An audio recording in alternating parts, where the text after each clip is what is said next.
Yogi ji facility दे रहे हैं वो तुमको चाहिए, लेकिन अगर वो तुम्हें ये कह रहे हैं कि अगर जिस देश में रहते हो, जिस जमीन का खाते हो, जिस राष्ट्र के अंदर जी रहे हो, पनप रहे हो और अपने अधिकारों से जी रहे हो, उसके प्रति जो है वफादार बनो, उसके प्रति जो है आभारी बनो, वंदे मातरम बोलो, इस धरती को अपनी माँ मान करके इसको चलो सजदा मत करो, चूमो मत, सजदा करना हराम है ना तुम्हारे यहाँ। और वंदे मातरम नहीं बोल सकते, लेकिन भारत के अंदर खड़े होकर के, भारत की संसद में, असेंबली में खड़े होकर के जय फ़लस्तीन, नाराय तकबीर, अल्लाहू अकबर बोल सकते हैं। तो यही तो दोगलापन है। सवाल पूछोगे ना इनसे कि ये जो हुआ है इस पर कुछ बोल लो, तो कहेंगे हमें इसके बारे में कुछ नहीं पता, हम नहीं जानते, हम यहाँ थे नहीं। अगले ही मिनट आप पूछो अच्छा फ़लस्तीन में क्या हो रहा है, कह रहे हाँ वहाँ तो बहुत दिनों से जुल्म चल रहा है। यहाँ से 4063 किलोमीटर दूर जो चल रहा है वो इनको पता है, इन कटमुल्लों को, लेकिन इनकी नाक के नीचे दिल्ली में क्या हो रहा है इनको नहीं पता, इनकी नाक के नीचे पहलगाम में क्या हो रहा है इनको नहीं पता। असल में पता इनको सब है। जब ये 4500 किलोमीटर की खबर रख सकते हैं ना, तो ये 400 किलोमीटर की और 450 किलोमीटर की खबर भी रख सकते हैं, रखते भी हैं, लेकिन ये जानते हैं कि ये इनके मज़हब, इनके अकीदे के अकॉर्डिंग हो रहा है, इसलिए इसके ऊपर चुप्पे साध लेते हैं। और आप पूछोगे ना, आपको सीधा सीधा अलतकैया करेंगे, झूठ बोलेंगे और ये कहेंगे नहीं ये तो हमारा मज़हब सिखाता ही नहीं है। अलतकैया भी कुरान से साबित है, ये जो करते हैं ये भी कुरान से साबित है। वो एक मुल्क ले लिया था ना 1947 में, इस्लाम के नाम पर टुकड़े कर लिए थे ना, आज क्या हाल है उस मुल्क का। वो मुल्क जो है पूरी दुनिया के अंदर कटोरा लेकर के भीख मांगता घूम रहा है। ये जो फ़लस्तीन के लिए छाती पीटते हैं यहाँ बैठ करके, जब वहाँ से आकर के आतंकवादी यहाँ बॉम्ब फोड़ते हैं ना, या फटते हैं या लोगों को मारते हैं, ये कहते हैं उनसे हमारा कोई संबंध नहीं है। इनसे पूछो फ़लस्तीन वालों से तुम्हारा क्या संबंध है, कहते हैं तेरा मेरा रिश्ता क्या, ला इलाहा इल्लल्लाह। क्यों ला इलाहा इल्लल्लाह पढ़ते हैं, हमारे भाई हैं, मुसलमान हैं। तो पाकिस्तान वाले क्या पढ़ते हैं, ओम नमः शिवाय पार्वती महादेव। ने मज़हब के नाम पर आधा हिस्सा तो ले लिया, अब वो लेने के बाद उसको क्या बनाया, इस्लामिक जमहूरियत पाकिस्तान, उसको इस्लामिक स्टेट बनाया। और फिर भी वहाँ नहीं गए, यहाँ रह गए। क्यों रहे, 3 लाख से ज़्यादा मुसलमानों ने मांग की थी इस्लामिक स्टेट पाकिस्तान की, गए कितने। जब योगी आदित्यनाथ फ्री राशन देते हैं लेते हैं, फ्री सिलेंडर लेते हैं, फ्री मकान देते हैं तो लेते हैं, फ्री एजुकेशन देते हैं तो लेते हैं, सब लेते हैं ना, अपने बाप का माल समझ करके लेते हैं। वो पैसा कहाँ से आता है, वो आता है आपके और हमारे टैक्स से, वो आता है मंदिरों में दिया हुआ हिंदुओं का वो दान, जिसको गवर्नमेंट अपने कब्जे में ले लेती है। वो टैक्स और वो दान मिला करके जब इन लोगों को सब्सिडी दी जाती है, फंडिंग दी जाती है, वक्फ बोर्ड को जो है फंडिंग की जाती है, वक्फ बोर्ड के मौलवियों को 40-40, 50-50, 80-80 हज़ार, 1-1 लाख रुपए तनख्वाह दी जाती है, तब इनको प्रॉब्लम नहीं होती। तब वो काफिरों का पैसा आराम से मजे से डकार जाते हैं, 12-12 बच्चे पैदा करते हैं ये सोच करके कि सरकार तो है पालने के लिए। एक वंदे मातरम पर ही चर्चा हो रही थी और एक बहुत बड़ा चैनल है हेडलाइंस इंडिया आकर के कहता है कि हम नहीं बोलेंगे जी, हम भारत के टुकड़े चाहते हैं, हमको एक अलग से जगह दे दीजिए। मतलब अपनी अलग कोई देश बनाना चाहते हैं क्या। तो लोग ये भी विरोध करते हैं कि आप हमसे इस पे सवाल मत करिए, आप लोग हमें टारगेट करते हैं। तो वंदे मातरम बोलना समीर गुनाह है क्या। जैसे कि मैंने अभी बताया आपको, एक मुल्क ले लिया था ना 1947 में, इस्लाम के नाम पर टुकड़े कर लिए थे ना, आज क्या हाल है उस मुल्क का। आज वो मुल्क जो है पूरी दुनिया के अंदर कटोरा लेकर के भीख मांगता घूम रहा है। और ये लोग, ये जो फ़लस्तीन के लिए छाती पीटते हैं यहाँ बैठ करके, जब वहाँ से आकर के आतंकवादी यहाँ बॉम्ब फोड़ते हैं ना, या फटते हैं या लोगों को मारते हैं, ये कहते हैं उनसे हमारा कोई संबंध नहीं है। इनसे पूछो फ़लस्तीन वालों से तुम्हारा क्या संबंध है, कहते हैं तेरा मेरा रिश्ता क्या, ला इलाहा इल्लल्लाह। कहते हैं ना कि वो ला इलाहा इल्लल्लाह पढ़ते हैं, हमारे भाई हैं, मुसलमान हैं। तो पाकिस्तान वाले क्या पढ़ते हैं, ओम नमः शिवाय पार्वती महादेव, क्या पढ़ते हैं, वो भी वही कृष्णाय वासुदेवाय पढ़ते हैं। नहीं, वो भी वही पढ़ते हैं, ला इलाहा ही। तो फिर उनसे रिश्ता क्यों नहीं है। अगर तुम्हारा फ़लस्तीन के साथ रिश्ता सिर्फ ला इलाहा इल्लल्लाह का है, तो वो रिश्ता तुम्हारा पाकिस्तान से भी होना चाहिए, वो रिश्ता तुम्हारा अफगानिस्तान से भी होना चाहिए, वो रिश्ता तुम्हारा जो है सूडान से भी होना चाहिए, वो रिश्ता तुम्हारा जो है फ़लस्तीन से, गाज़ा से, सबसे होना चाहिए, सऊदी से भी होना चाहिए। फिर ये रिश्ता तुम्हारा सिर्फ फ़लस्तीन वालों के साथ क्यों है, ये रिश्ता तुम्हारा आतंकियों के साथ क्यों नहीं है, जो अल्लाह अकबर कह करके फट जाते हैं, वो भी तो ला इलाहा इल्लल्लाह पढ़ने वाले हैं। तो ये दोगलापन है मेरी बहन, और इसको देश को समझना पड़ेगा। और ये जो देश के अंदर मानसिकता पल रही है ना, ये आज की नहीं है, ये उसी समय की, उससे भी पहली चली आ रही है। जो सबसे पहला जिहादी था सर सैयद अहमद ख़ान, उसने अपनी किताब लिखी थी, और उसने अपनी किताब के अंदर क्या लिखा था, असबाबे बगावत हिंद, उसमें उसने अंग्रेज़ों को अपनी किताब के अंदर पत्र लिखा, उसका जिक्र किया। उसमें लिखा उसने कि ये जो 1857 की क्रांति है, इस क्रांति से मुसलमान का कोई लेना देना नहीं है, ये केवल हिंदू प्रोटेस्ट कर रहे हैं, ये केवल हिंदू, ये वो कौम है। और फिर इन्होंने लड़ाई किस लिए लड़ी, इसलिए कि ताकि इस मुल्क को क्रिश्चियन से जो कि अहले किताब इनके अकीदे में वो काफिर हैं, उनसे आज़ाद करा करके ये लोग इस हिंदुस्तान को, इस मुल्क को जो है इस्लामिक शरीयत बना पाएँ। लेकिन कामयाब नहीं हो पाए, क्योंकि हमारे बहुत सारे देशभक्त मौजूद थे। लाल बहादुर शास्त्री थे, नेताजी सुभाष चंद्र बोस थे, भगत सिंह अपनी कुर्बानी दे चुके थे। तो ये सब करने के बाद में ये लोग ने मज़हब के नाम पर आधा हिस्सा तो ले लिया। अब वो लेने के बाद उसको क्या बनाया, इस्लामिक जमहूरियत पाकिस्तान, उसको इस्लामिक स्टेट बनाया। और फिर भी वहाँ नहीं गए, यहाँ रह गए। क्यों रहे? 3 लाख से ज़्यादा मुसलमानों ने मांग की थी इस्लामिक स्टेट पाकिस्तान की, गए कितने? 22 या 25 या कहीं पे आता 50,000, बस इतने मुसलमान गए। बाकी यहाँ क्यों रुके? और ये मैं आपको 1947 की बात बता रहा हूँ। अभी जमीयत उलमा हिंद का बयान आया था पीछे, आपने सुना होगा, उसने कहा कि 2047 में इस्लाम को इस्लामिक राष्ट्र बनाएंगे। 45 क्यों नहीं, 50 क्यों नहीं, 2047 ही क्यों? ठीक 100 साल बाद। जो जैसे योगी आदित्यनाथ ने जब से 150 साल पूरे हुए वंदे मातरम के, तो उन्होंने अनिवार्य कर दिया, चाहे वो मदरसा हो चाहे वो स्कूल हो। लेकिन कुछ लोग ये कह रहे हैं कि नहीं बोलेंगे, जबरदस्ती थोपा जा रहा है। और योगी आदित्यनाथ टारगेट करते हैं मुसलमानों को और थोपते हैं, हम नहीं बोलेंगे जी, क्या उखाड़ लेंगे, हम संवैधानिक देश में रह रहे हैं। इस पे क्या कहना है आपका? योगी आदित्यनाथ जब सब्सिडी देते हैं तो ले लेते हैं ना।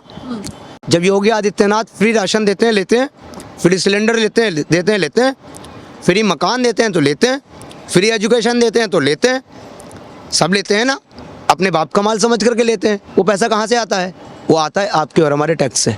वो आता है मंदिरों में दिया हुआ हिंदुओं का वो दान, जिसको गवर्नमेंट अपने कब्जे में ले लेती है। वो टैक्स और वो दान मिला करके जब इन लोगों को सब्सिडी दी जाती है, फंडिंग दी जाती है, वक्फ बोर्ड को जो है फंडिंग की जाती है, वक्फ बोर्ड के मौलवियों को 40-40, 50-50, 80-80 हज़ार, 1-1 लाख रुपए तनख्वाह दी जाती है, तब इनको प्रॉब्लम नहीं होती। तब वो काफिरों का पैसा आराम से मजे से डकार जाते हैं। 12-12 बच्चे पैदा करते हैं ये सोच करके कि सरकार तो है पालने के लिए। लेकिन जैसे ही इनसे को वंदे मातरम बोलना होगा, फिर इनको तकलीफ हो जाती है। फिर कहते हैं योगी जी थोप रहे हैं, योगी जी फैसिलिटी दे रहे हैं, वो तुमको चाहिए।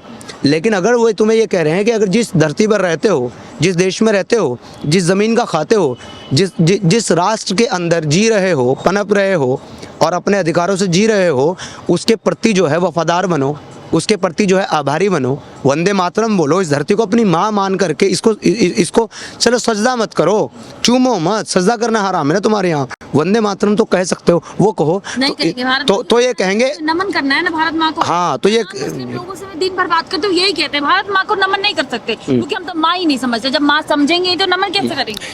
यही तो दोगलापन है। वो जो मैंने अभी आपको मिसाल बताई थी कि भारत के अंदर खड़े होकर के जय भारत और वंदे मातरम नहीं बोल सकते, लेकिन भारत के अंदर खड़े होकर के, भारत की संसद में, असेंबली में खड़े होकर के जय फ़लस्तीन, नाराय तकबीर, अल्लाहू अकबर बोल सकते हैं। तो यही तो दोगलापन है। अगर आप वो नहीं बोल सकते तो फिर ये क्यों बोलते हैं आप? फिर दोनों मत बोलिए। फ़लस्तीन से आपको क्या लेना देना? आपकी ज़मीन जो है वो भारत है, आपकी धरती भारत है, आप रहते भारत में हो, आप खाते भारत में हो, आप पीते भारत में हो, आप बच्चे भारत में पैदा करते हो और बोलते हो जय फ़लस्तीन। ये कितने बड़ी दोगलेपन की बात है। शर्म आनी चाहिए इन लोगों को। एक अंतिम सवाल मेरा, जैसे मौलाना मदनी हो, तौकीर रज़ा हो, ऐसे तमाम तरह के मौलाना और मदनीज़ हैं जो ऐसे विषयों पे खुल के बोलते हैं, जी जिहाद को बदनाम किया जा रहा है, मुसलमानों के साथ गलत हो रहा है, जुल्म होगा तो जिहाद होगा और मुसलमानों को दबाया जा रहा है। लेकिन जब दिल्ली में ब्लास्ट होता है, एक मुसलमानों के डॉक्टरों की गुत्थी आती है, पढ़े लिखे डॉक्टरों की, तब ये प्रोटेस्ट क्यों नहीं करते शाहीन बाग में आके? देखिए, ये प्रोटेस्ट इसलिए नहीं करते क्योंकि इनको पता है कि ये सब का सब इनके मज़हब और इनकी आसमानी किताब से है, उसके अकॉर्डिंग ये सारा काम किया जा रहा है। ये बात, इस बात को जानते हैं। ये मुल्ला में आम मुसलमान की बात, हुरों के लालच में, हाँ, ये मैं आम मुसलमान की बात नहीं कर रहा, उसको तो बेचारे को पता कुछ नहीं है, वो तो सीधा साधा है आपकी हमारी तरह। लेकिन इन कटमुल्लों की मैं बात कर रहा हूँ, ये जो कटमुल्ले टाइप के लोग हैं, ये मुसल्टे जो इस तरह के कामों को डिफेंड भी करते हैं, इस तरह के कामों को सपोर्ट भी करते हैं, अंदर से, सामने से बोल नहीं सकते क्योंकि इनको अपना दोगलापन छिपाना है। तो ये लोग जो है जानते हैं कि ये इस्लाम के मुताबिक हो रहा है, तो इस पर प्रोटेस्ट करने का तो मतलब ही नहीं। इस पर प्रोटेस्ट करने का मतलब है अल्लाह के दीन के खिलाफ जंग छेड़ देना, अल्लाह के खिलाफ बगावत कर देना। तो वो ये कर ही नहीं सकते। जब सोचिए कि अल्लाह से इतना डरते हैं कि वंदे मातरम नहीं बोल सकते, तो अल्लाह के दीन के खिलाफ कैसे जा सकते हैं? उसकी बात को कैसे इनकार कर सकते हैं? तो वो तो ये करेंगे नहीं। लेकिन जब आप सवाल पूछोगे ना इनसे कि ये जो हुआ इस पर कुछ बोल लो, तो कहेंगे हमें इसके बारे में कुछ नहीं पता, हम नहीं जानते, हम यहाँ थे नहीं। अगले ही मिनट आप पूछो अच्छा फ़लस्तीन में क्या हो रहा है, कह रहे हाँ वहाँ तो बहुत दिनों से जुल्म चल रहा है। यहाँ से 4063 किलोमीटर दूर जो चल रहा है वो इनको पता है, इन कटमुल्लों को, लेकिन इनकी नाक के नीचे दिल्ली में क्या हो रहा है इनको नहीं पता, इनकी नाक के नीचे पहलगाम में क्या हो रहा है इनको नहीं पता। असल में पता इनको सब है। जब ये 4500 किलोमीटर की खबर रख सकते हैं ना, तो ये 400 किलोमीटर की और 450 किलोमीटर की खबर भी रख सकते हैं, रखते भी हैं, लेकिन ये जानते हैं कि ये इनके मज़हब, इनके अकीदे के अकॉर्डिंग हो रहा है, इसलिए इसके ऊपर चुप के साथ लेते हैं। और आप पूछोगे ना, आपको सीधा सीधा अलतकैया करेंगे, झूठ बोलेंगे और ये कहेंगे नहीं ये तो हमारा मज़हब सिखाता ही नहीं है। अलतकैया भी कुरान से साबित है, ये जो करते हैं ये भी कुरान से साबित है। 3 की 28 ला यत्तखिजुल मुमिनीना औलिया मिन दुनिल मुमिनीन वमन यफ़अल ज़ालिका फलैसा मिनल्लाह, यानी कि मुसलमान के लिए ये बिल्कुल जायज़ नहीं है कि वो गैर मुस्लिम को अपना दोस्त बनाए या अपना हमदम बनाए या उसको साथी बनाए या उसको अपना राजदार बनाए। लेकिन अगर तुम अपनी जान और अपना ईमान बचाना चाहते हो तो फिर तुम दिखावा कर सकते हो मगर दिल से नहीं। तो कहते हैं हम तो भाईचारे के साथ रहते हैं और भाईचारा कायम करना चाहते हैं, हम पे ऐसे ही आरोप लगा दिए जाते हैं। जी हाँ, तो भाई आपस में मुसलमान का भाई है 4 के 93 के मुताबिक, और चारा कौन है, वो काफिर और मुशरिक आप और हम चारा हैं, तो मिलकर करके बन गया भाईचारा। इनकी अगर भाईचारे की मिसाल आप पूछोगे कहेंगे गंगा जमनी तहजीब, गंगा भी हमारी जमुना भी तुम्हारी, अरब से क्या लाए हो, अरब से लाए हैं तहजीब। कौन सी तहजीब, वो जो गंगा और जमुना की तहजीब है, क्योंकि हम सब भाई हैं, हम सब, हमारे पास तो वसुधैव कुटुंबकम का कॉन्सेप्ट है ना। तो हमारी तहजीब तो ये है कि हम तो पूरी धरती को अपना परिवार मानते हैं, कुर्मा मानते हैं। ये लोग क्या मानते हैं, ये लोग मानते हैं मुसलमान का भाई है और काफिर को दोस्त नहीं बनाना है। तो इनकी तहजीब कहाँ से हो गई गंगा जमनी तहजीब, ये सोचने का विषय है। भारत सरकार को इस पर सोचना चाहिए। और ये मदनी जैसे लोग और ये तौकीर रजा जैसे लोग और ये 2-4 जो बैठ करके उछलते हैं, मैं इन लोगों को भी कहना चाहता हूँ कि अगर आप लोग इतने सच्चे हो, अगर आप लोग इतने ही अच्छे हो, तो फिर आओ वार्ता हो जाए, बातचीत हो जाए, लेट्स हैव अ डिस्कशन। बात भी तो नहीं करते। मौलाना मदनी टीवी से उठकर भाग गए। देखिए सबसे अंतिम सवाल है मेरा, मौलाना मदनी टीवी से उठकर भाग गए जब उनसे पत्रकार सवाल कर रही थी, लगातार सवाल कर रही थी, तो अपने सवाल जो उन्होंने कहा था उसका भी जवाब नहीं दे पाए, वो भाग गए टीवी से। इसका कारण भी तो समझ नहीं आ रहा है लोगों को। इसका कारण तो पिछले 4 साल से मुझे भी समझ में नहीं आ रहा, क्योंकि 40 मौलाना मेरे सामने से भी डिबेट छोड़ के भाग चुके हैं। पर अगर आपको समझना है तो बहुत सिंपल सी बात है, जवाब ना हो तो भाग लो, जवाब ना हो तो निकल लो, यही तो होता है। माइक पटको और भाग जाओ। एक शो के ऊपर, अभी आपका दूसरा चैनल है मैं उसका नाम नहीं लूँगा, लेकिन एक शो के ऊपर पूरे 20 एपिसोड किए गए, शास्त्रार्थ के लिए एक्स मुस्लिम बुलाए गए, पंडित बुलाए गए और वहाँ पर अरशद मदनी को भी न्योता दिया गया। उनकी चेयर के ऊपर 20 एपिसोड उस एंकर ने, उस टीवी चैनल ने उनका पुतला रख करके किए, लेकिन अरशद मदनी इतना बेशरम कि एक भी दिन आया हो डिफेंड करने या बोलने, नहीं आएगा। चुप्पी का कारण क्या है? चुप्पी का कारण है क्योंकि वो सच जानते हैं और सच एक्सेप्ट कर नहीं सकते, तो खामोश है या सुगर कोट करते हैं। बहुत बहुत शुक्रिया। आप देख रहे थे और सुन भी रहे थे समीर को। अपनी राय क्या है वो कमेंट सेक्शन में बताइए। ये बात इसलिए बहुत ज़रूरी हो जाती है वंदे मातरम या जिहाद को लेकर के, क्योंकि तमाम तरीके के केस बहुत बार बार सामने आते हैं। कभी लब जिहाद हो गया, कभी मूत जिहाद हो गया, कभी लैंड जिहाद हो गया, और वंदे मातरम नहीं बोलेंगे। आप अपनी राय क्या रखते हैं, क्योंकि सेकुलर देश है हमारा और सरकार ने वंदे मातरम कह के अनिवार्य करके क्या गुनाह कर दिया है कि जो ये मुसलमान नहीं बोलना चाहते। अपनी राय कमेंट सेक्शन में ज़रूर बताएं।